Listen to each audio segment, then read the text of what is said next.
1000-eurone süst läheb, meresüst läheb loosi ja loosi läheb see kõikide tänaste osavõtjate vahel. Nad pidid siis sellise ohutuslehe ära täitma, selle signeerima ja panema sinna loosikasti. Publik, kellel juba sõbrad tuttavad rajale läinud, tulge siia. Okei, olulised hetked on kätte jõudnud siis juba 4. korda. Loosime välja sellel maratonil süsta. Loosime välja süsta ja see süst loositakse välja kõigi nende vahel, kes läksid sõitma seda maratoni. Ja meil on vaja Fortunat, me leiame see merikena meile Fortunat siia. Meil siin kastis on umbes 700 ohutusjuhendit, mis on allkirjastatud ja siia lastud. Ja nende vahel loosime välja siis selle ühe õnneliku.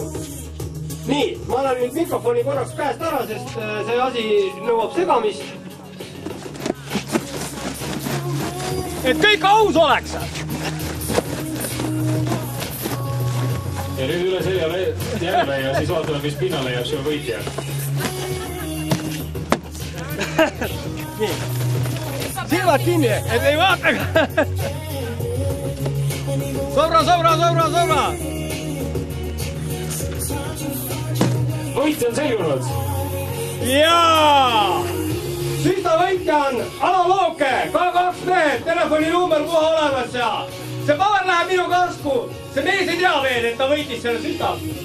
Kui ta just ei kuula praegu. Ei tea, ma nägin, kui ta juba rajale läks. Nii, aga see paber läheb minu tasku ja see mees saab selle süsta finišis kätte endale.